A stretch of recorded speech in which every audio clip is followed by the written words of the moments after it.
কারণ বিমান বসু শারীরিকভাবে সম্পূর্ণ সুস্থ নন, তার গলাও গত কয়েকদিন ধরে দেখেছেন চোখ হয়ে গেছে। শোনো, আজকে সভায় সভাপতিত্ব করেছেন আমাদের বামফ্রন্টের বর্ষিয়ান নেতা কমরেড মিহির বাইন। এখন তিনি আপনাদের সামনে বলছেন। নমস্কার। আপনারা সবাই জানেন আমরা আগে 191টা প্রার্থীর নাম ঘোষণা করেছি, 192টা। আজকে আমরা 32টা নাম দ্বিতীয় পর্যায়ে ঘোষণা করছি। আমি নামগুলো আপনাদের সামনে পড়ে শোনাচ্ছি। 11 Kalchini ST RSP Pasang Sherpa. 32 number Karandighi CPIM Mohammad Shahabuddin. 43 Habibpur CPIM Basudeb Barman. 45 Chanchal CPIM Anarul Haque. 62 Bhagabangola CPIM Mohammadul Hasan. 63 Raninagar CPIM Jamal Hossain. 65 Nabagram SC CPIM Purnima Das female. 76 Jalangi CPIM Younus Ali Sarkar. 76 Jalangi CPIM Younus Ali Sarkar. 83 Krishnanagar Uttar CPIM অদ্বৈত Biswas. 88 Krishnanagar SC CPIM Krishnaganj CPIM Archana Biswas. 92 Kalyani SC CPIM সবুজ Das. 124 Basirhat Dakshin Ainul Afrin. 129 Kultali SC Ramshankar Haldar CPIM. 136 Joynagar SC CPIM Apurba Pramanik. 142 Baruipur Paschim CPIM Layek Ali. 143 Diamond Harbour CPIM Samarendranath Naiya. 152 Tollygunge CPIM professor Parthapratim Biswas. 157 Metiabruz CPIM advocate Monirul Islam. 159 Bhabanipur CPIM advocate Srijib Biswas. 161 Ballygunge CPIM Afrin Begum female. Afrin Begum Shilpi within bracket Shilpi. 187 Chapdani CPIM advocate Chandranath Banerjee. 195 Jangipara CPIM Sudipta সরকার। 199 Pursurah CPIM Sandip Kumar Samanta. 204 Panskura Purba Ibrahim Ali. 205 Panskura Paschim Niranjan Sihi. 210 Nandigram CPI Shantigiri. 215 Khejuri SC CPIM Himanshu Das.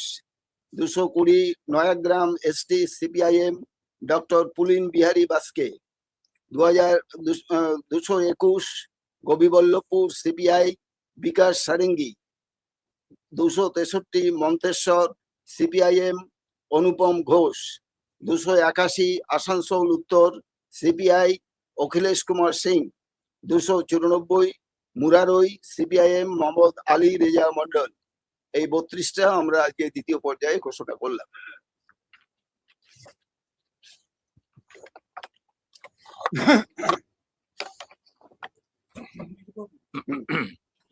আপনারা জানেন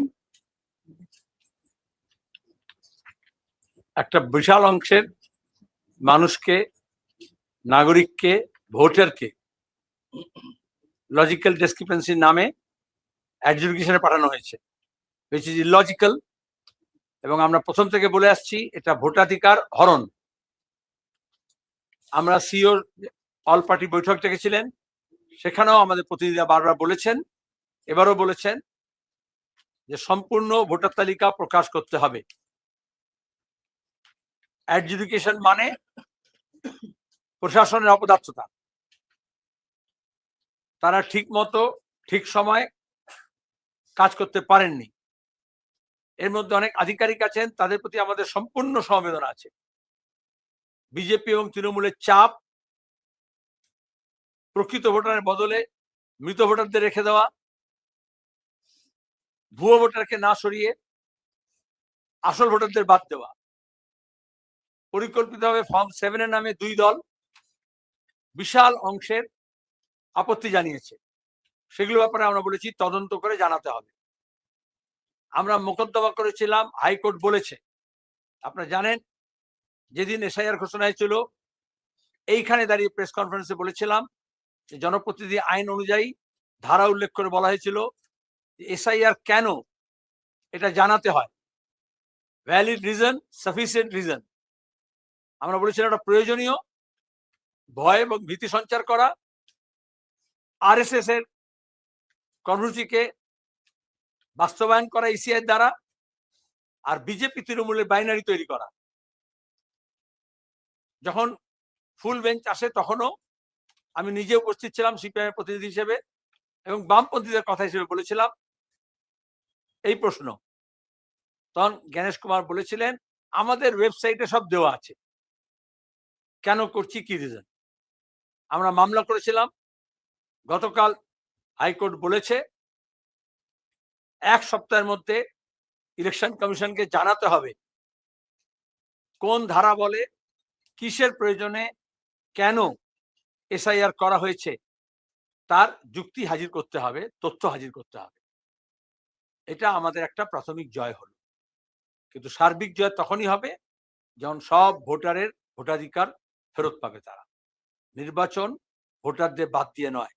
আমরা প্রার্থী তালিকা ঘোষণা করলাম, কিন্তু প্রার্থীগুলো কোনো মানে রাখে না যে নির্বাচক মণ্ডলীর অধিকার থাকে না। বামপন্থীরা মানবাধিকারের জন্য, গণতান্ত্রিক অধিকারের জন্য, ভোটাধিকারের জন্য লড়াই চালিয়ে যাবে। বাংলা বাঁচাতে হলে বাংলার মানুষকে বাঁচাতে হবে, তার মর্যাদা, তার সম্মান, তার অধিকার রক্ষা করতে হবে, এবং তার সঙ্গে দাঁড়িয়ে তার শিক্ষা, সাহিত্য, সংস্কৃতি, শিল্প, ইতিহাস, ঐতিহ্য, স্বাস্থ্য, হাসপাতাল, প্রাথমিক স্বাস্থ্য কেন্দ্র, তার চিকিৎসিত হওয়ার সুযোগ, অধিকার, তার বাসস্থান, তার পথ ঘাট, রাস্তা, শিল্প, কল কারখানা, আলু সহ সমস্ত ফসলের দাম, এবং 100 দিনের কাজ ফেরত পাওয়া, সেটাকে 200 দিন করা, শূন্য পদে নিয়োগ, বেকারদের কাজ, তার অধিকার, এই সব নিয়ে আসলে লড়াই। সেই লড়াইয়ে আপনাদের মাধ্যমে সবাইকে আহ্বান জানাচ্ছি, বাংলা বাঁচাও অভিযানে আপনারা সবাই জড়ো হবেন, সরব হবেন, এবং বাংলাকে আমাদের বাঁচাতেই হবে, নাহলে দেশ বাঁচবে না।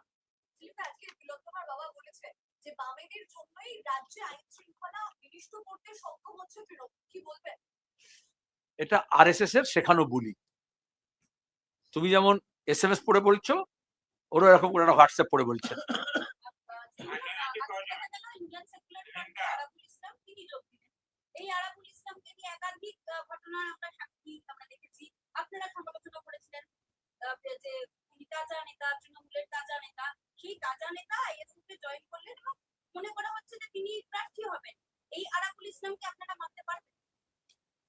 এটা আইএসএফ কে প্রশ্ন করলে ভালো হবে, তোমার সঙ্গে ভালো যোগাযোগ আছে। বামফ্রন্টের নেতাদের জিজ্ঞেস করে লাভ নেই, উত্তর পাবে না, বলে দিলাম। যখন হবে তখন জানতে পারবে।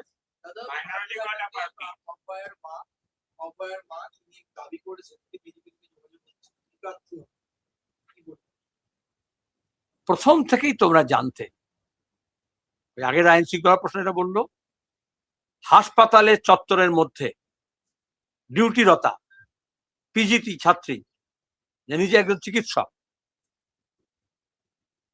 এরকম এর আগে কখনো আমাদের দেশে ঘটেনি, রাজ্যে তো ভাবনাই করা যেত না। ডিউটি আওয়ার্সের মধ্যে গণধর্ষণ হয়, খুন হয়, তারপরে সমস্ত সাক্ষী সাবুত লোপাট করার জন্য স্বাস্থ্য দপ্তর হাসপাতাল কর্তৃপক্ষ এবং তৃণমূল কংগ্রেস সক্রিয় হয়। সিপিআইএম প্রথম এই ঘরে দাঁড়িয়ে বুদ্ধদেব ভট্টাচার্যের লাশ তখন পড়ে রয়েছে, আমরা প্রথম জানাই। তখন তো বাবা মা অসহায়, এখানে অডিও বাজিয়ে শোনাই, তাকে জানানো হয়নি তাদের মৃত্যুর খবর। তারপর বলেছে আত্মহত্যা, তারপর বলেছে তাড়াতাড়ি চলে আসুন। তারপরে কোর্টে যাই আমরা, শিয়ালদা কোর্ট থেকে অর্ডার হয়, সুপ্রিম কোর্টের আইন মেনে নিয়ম মেনে ভিডিওগ্রাফি করতে হবে, বাড়ির একজন প্রতিনিধি থাকবে এবং এক্সটার্নাল এক্সপার্ট থাকবে। যেহেতু হাসপাতালের মধ্যে হয়েছে, ওখানেই পোস্টমর্টম হয়, তবে পোস্টমর্টম হবে। তড়ি ঘড়ি করে পোস্টমর্টম করা হয় অন্ধকার হয়ে যাওয়ার পরে। আমরা এই কথাটা নিয়ে আসি, কোনো আরএসএস, কোনো বিজেপি না। তারপরে এই কলতান, মীনাক্ষী, ধ্রুব, আমাদের ছাত্র যুব বাহিনী বুদ্ধদাস শেষ যাত্রা থেকে সরে গিয়ে গাড়ি আটকায়, তখন ওই মা অসহায়। আজকে মীনাক্ষী বলেছে, তখন তো আমরা দেখিনি এটা কার লাশ, সিপিএম এর না এসএফআই এর না ডিএফ এর, তার বাবা মাকেও আমরা চিনতাম না, কিন্তু অসহায় পরিবারের পাশে দাঁড়ানোর চেষ্টা করে বামপন্থী ছাত্র যুবরা। পুলিশের অন্যায়ের বিরুদ্ধে, তৃণমূলের জুলুমের বিরুদ্ধে রুখে দাঁড়ায়, প্রাণকে বাজি নিয়ে গাড়ি আটকানোর চেষ্টা করে। আর সেখানকার কাউন্সিলর, এমএলএ তৎকালীন, এখনো বোধহয় আছে কদিন, ওদের যেটা বাসস্থান, সেখানকার স্থানীয় তৃণমূল নেতারা পরিবারকে ঘিরে, শ্মশানকে ঘিরে, গাড়িকে ঘিরে তাড়াতাড়ি লাশ পাচার করতে চায়, যেমন হাঁসখালিতে করেছে, যেমন বিজেপি হাতরাসে করেছে। তাহলে বিজেপি আরএসএস তাদের মুরদ আছে, ধর্ষিতাকে ন্যায় দেবে, বিচার করবে, অপরাধীকে ধরবে? তোমাদের মনে আছে তখন তোমরা অনেকে বলেছিলে সবাই মিলে নবান্ন অভিযান করছেন, আপনারা কেন যাচ্ছেন না? আমরা বলেছিলাম এটা হচ্ছে আরএসএস এর পরিকল্পনা। আজকে কলকাতা পুলিশ যা বলেছে, সিবিআইও তাই বলেছে। রাজ্য সরকার আর কেন্দ্র সরকার, তৃণমূল আর বিজেপি, ওই অসহায় মাকে নিয়ে কলকাতা, দিল্লি বিজেপির নেতারা ঘোরাঘুরি করেছে, কিন্তু প্রধানমন্ত্রী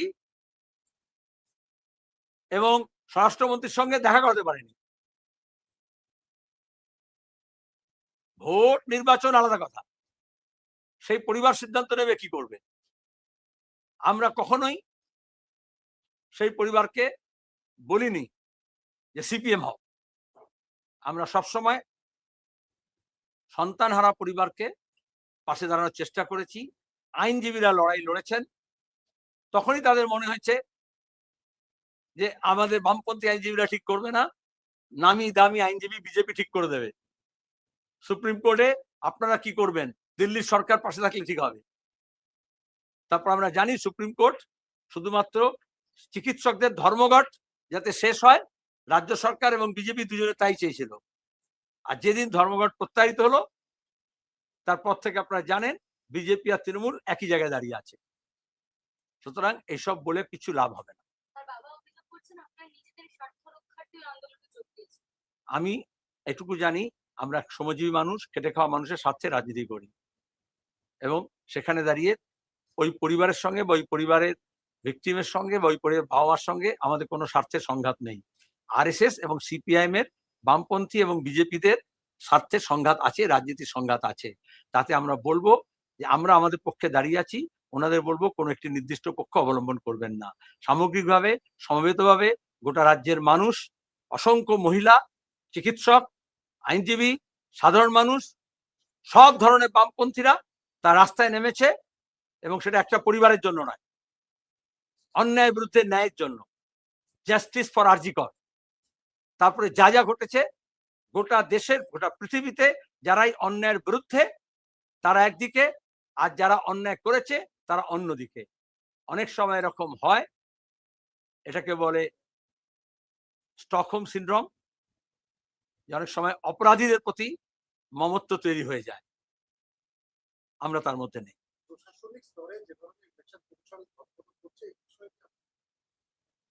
কে করছে রদবদল? তার আগে কে করেছে? রদবদল কি এখন হলো, না 1 সপ্তাহ আগে, 10 দিন আগে, 15 দিন আগে লার্জ স্কেল রদবদল হচ্ছিল? আমি জিজ্ঞেস করছি আপনাদের কাছে, প্রশ্ন করছেন জিজ্ঞেস করি, এর আগে এই প্রশ্ন আসেনি বলে। তাহলে ফের যখন আমরা চেয়েছি সরকার বদল, তখন তৃণমূল কংগ্রেসও চেয়েছে, প্রশাসন যেতে যেতে চেয়েছে ডিএম বদল, এসপি বদল। আর আমরা যখন বলছি সুষ্ঠু অবাধ নিরপেক্ষ নির্বাচন করতে, তখন নির্বাচন কমিশন অফিসার বদল করছে। আর আমরা চাইছি মন্ত্রিসভার বদল হোক, সরকার বদল হোক, মানুষের অবস্থার বদল হোক। কৃষক, ক্ষেতমজুর, ছাত্র, যুবক, খেটে খাওয়া মানুষ, তাদের অবস্থার বদল হোক। এখানেই বামপন্থী এবং দক্ষিণপন্থীর মধ্যে তফাৎ। আমরা চাই মানুষের অবস্থার বদল হোক, সেই অবস্থা বদলের জন্য মানুষের অবস্থান বদল হোক, এবং সেটার জন্য এই বাংলাকে বাঁচাতে বিকল্প হিসেবে বামপন্থীরা যে বিকল্প উত্থাপন করেছে, সেইখানে মানুষকে আহ্বান জানাচ্ছি। আর ওরা মনে করছে আইএস আইপিএস দিয়ে, কেন্দ্র আর রাজ্য বাহিনী দিয়ে হবে। সেটা দিয়ে হয় না। পৃথিবীর কোথাও গণতন্ত্র প্রতিষ্ঠিত বাহিনী দিয়ে হয়নি। সব জায়গায় মানুষ সচেতন হয়েছে, সক্রিয় হয়েছে, ঐক্যবদ্ধ হয়েছে, তার অধিকার প্রতিষ্ঠিত করেছে। জরুরি অবস্থার পরেও আমরা লড়েছিলাম, জরুরি অবস্থার মধ্যে লড়েছিলাম, এবং তারপরে গণতন্ত্রের সম্প্রসারিত হয়েছিল বামফ্রন্টের সময়। যেহেতু বললো বামফ্রন্টের আমলে সিপিএম এর জন্য এসব হয়েছে, তখন কিন্তু কখনো এই কামদুনি থেকে আরজি করে ঘটনা হয়নি। মমতা ব্যানার্জি মিথ্যাচার করেছেন, মিথ্যা রেপ ভিকটিম সাজিয়ে জর্জ ফার্নান্ডিস দিয়ে, এই ভাঙনের মহিলাকে দিয়ে। মনে হচ্ছে অনেক খবরের কাগজে বেরিয়েছিল। আমরা জানি তাপসী মালিককে কিভাবে ব্যবহার করেছিলেন। এটা দক্ষিণপন্থীরা করে। আমরা এই যে আইন শৃঙ্খলার অবস্থা খারাপ হলো, কারণ আমাদের রাজ্য প্রশাসনে পচন ধরেছে, এবং সেটা আরএসএস এর দুর্গা ঘটিয়েছেন। সুতরাং আমাদের উভয়ের বিরুদ্ধেই লড়তে হবে। আচ্ছা, রাজ্যে নারী সুরক্ষা একটা বড় ইস্যু। নারী পুরুষ আমরা দেখতে পাচ্ছি ভোটার সংখ্যা তো তারা সমান, কিন্তু নির্বাচনী রাজনীতি যখন দেখি তখন প্রত্যেকটা দলের নারী যারা ক্যান্ডিডেট তাদের সংখ্যা খুবই গুরুত্বপূর্ণভাবে প্রাসঙ্গিকভাবে আপনাদের 224 জন প্রার্থীর এখন অব্দি নাম ঘোষণা হয়েছে লেফটেন্যান্টের পক্ষ থেকে, সেখানে 30 জন মাত্র মহিলা। কি বলতে চাচ্ছেন? আরো বাড়াতে হবে, সবসময় বাড়ানোর পক্ষে। যে মানিকতলা কেন্দ্রে ইলা মিত্র দাঁড়িয়েছিলেন, আর তারপরে যা হলো ঘটনা, আর এখন মৌসুমী ঘোষ দাঁড়িয়েছে, ঠিক আছে? এই যে বালিগঞ্জ কেন্দ্রে গতবার আমরা সায়রা আলিমকে দাঁড় করেছিলাম, এবারে আমরা শিল্পী আফরিনকে দাঁড় করালাম। অল্প বয়সী, ভাবা যায় না। এই যে তোমরা এখন বলো বামপন্থীদের মুখ নেই কেন, সেখানে দাঁড়িয়ে দীপশিতা, তার সঙ্গে হচ্ছে মীনাক্ষী, আরো নাম বলছে, রিপিটেড নাম। তুমি তো প্রশ্ন রিপিটেডই করছো। Don't repeat your question. Repeat তো বারবার করতে হয়, নাহলে তো মনের মধ্যে ধরে না। তো টালিগঞ্জ থেকে আসলে তোমার কোনো সমস্যা হতো না, বলিউড থেকে আসলে তোমার কোনো সমস্যা হতো না, হলিউড থেকে আসলে আরো আহামরি হতো। কিন্তু আন্দোলন, লড়াই, সংগ্রামের ময়দান থেকে উঠে আসে, সেখানে আরো বেশি মহিলাদের অংশগ্রহণ বাড়ছে। তোমাদের জানা উচিত, পঞ্চায়েত এবং পুরসভায় 1/3 সংরক্ষণ বামফ্রন্টই চালু করেছিল। আমি যখন কারিগরি শিক্ষামন্ত্রী ছিলাম, তখন আইটিআইতে, পলিটেকনিকে 20% মেয়েদের রিজার্ভেশন গোটা দেশের মধ্যে আমরাই পশ্চিমবঙ্গে চালু করেছিলাম। এটা মনে করে দিচ্ছি, কারণ তোমার জন্মের আগের ঘটনা। এবং তারপরে 1/3 আসনের সংরক্ষণের কথা বারবার বলা হয়েছে গত 25 বছর ধরে। যতদিন গীতা মুখার্জি বেঁচে ছিলেন, তার গীতা মুখার্জি কমিটি রিপোর্ট পড়, বামপন্থী দৃষ্টিভঙ্গি কি, কোনো কসমেটিক না। এবং সেটা এখনো অ্যাসেম্বলি এবং লোকসভায় হলো না। বলা হচ্ছে বাবা মরিয়ে তো বেল বাটিয়ে। এই রাজ্যে, এই দেশে শিক্ষায়, স্বাস্থ্যে, সংস্কৃতিতে, আন্দোলনে, সংগ্রামে, প্রশাসনে, উড়ানে সবসময় মহিলাদের এগিয়ে দিয়েছে। শুধু এই রাজ্য নয়, বামপন্থার কল্যাণে। কারণ বামপন্থা সমানাধিকারে বিশ্বাস করে। তোমার মোবাইলে কটা গুনলে তার থেকে বেশি হচ্ছে যে সমানাধিকারের লড়াই কারা লড়ছে। এবং আমরা চাই পৃথিবীর অর্ধেক আকাশ তোমার মোবাইলে কয়েকটা আসন নয়। प्लीज बोलिए। हम गिने नहीं है, पहले ऐसे कभी गिना नहीं जाता था, लेकिन आजकल गिनाई होता है। आप इंतजार कीजिए, ऐसे तंजीम है, ऐसे अखबारात हैं, जैसे वो महिला के बारे में गिनती की है, अब तक कोई ना कोई गिन रहा है। लेकिन हम ना तो वोटर को, ना तो इलेक्टोरेट को, ना तो कैंडिडेट को धर्म के आधार पर नहीं बांटते हैं। लेकिन हम ये कोशिश किए हैं आपको ये मालूम होना चाहिए इस देश में जब से बीजेपी और बंगाल में जब से तृणमूल आई है, असेंबली में, पार्लियामेंट में, म्यूनिसिपैलिटी में, पॉलिटिकल पार्टीज में, पॉलिटिकल लीडरशिप में माइनॉरिटीज और मुसलमान का तादाद घट गया है। आपके पास होगा, आप गूगल सर्च करो कि बंगाल के असेंबली में और पार्लियामेंट में पहले कितने मुसलमान हुआ करते थे आजादी के बाद से, लेफ्ट फ्रंट के जमाने में कितने बड़े थे, और तृणमूल के जमाने में और बीजेपी के जमाने में कितना घट रहा है। ये जो सेकंड ग्रेड सिटीजन बनाने का जो तरीका है उसका ये एक हिस्सा है।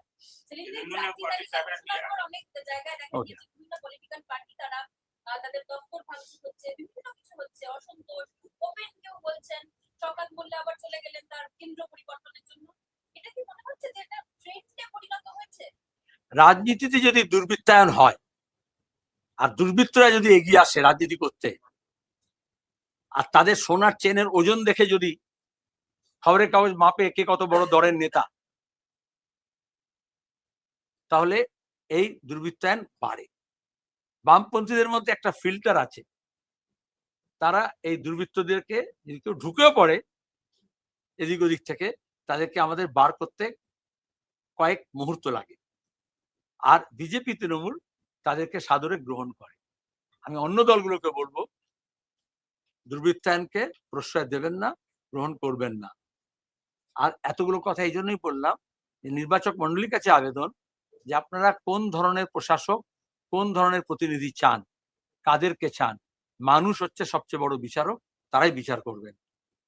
মানি, মাসল পাওয়ার, মিডিয়া এবং এই মেশিনেশন গোটা নির্বাচনকে কলুষিত করেছে, প্রক্রিয়াকে।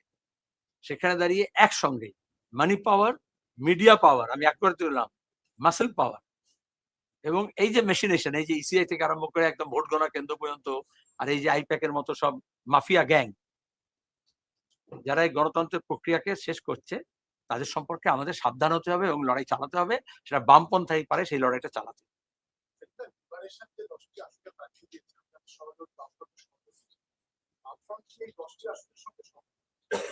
প্রথম কথা হচ্ছে আমরা এখানে বাম ফ্রন্টের প্রার্থী ঘোষণা করি। বাম ফ্রন্টের বাইরে সিপিআইএম এর লিবারেশন এবং আইএসএফ এর সঙ্গে আমাদের কথাবার্তা চলছে। চূড়ান্ত এখনো হয়নি, চূড়ান্ত পর্যায়ে আমরা আছি। আমরা বলেছিলাম আগে থেকে আপনাদের, প্রথমে বাম ফ্রন্ট সমস্ত কিছু চূড়ান্ত করবে, তারপরে আমরা আমাদের সহযোগীদের চূড়ান্ত করব।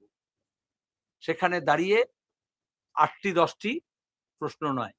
রাজনীতিতে এটা ঠিক হয়েছে যে সমস্ত বাম শক্তি একত্রিত হবে এই দক্ষিণপন্থার, চরম দক্ষিণপন্থা উত্থানের বিরুদ্ধে। বামপন্থী মানুষগুলো বামপন্থার পুনরুজ্জীবনের জন্য লড়াই করবে। এখানকার যে বাম পরিমণ্ডল আছে রাজ্যে, গোটা দেশের আগে এই রাজ্যে গড়ে তুলতে হবে যাতে গোটা রাজ্যে ফাসিস্ট শক্তির বিরুদ্ধে আমরা লড়াই করতে পারি। সেখানে এখনো চূড়ান্ত হয়নি। শেষ 2-1টি আসন নিয়ে এখনো কথাবার্তা বলার অবকাশ আছে।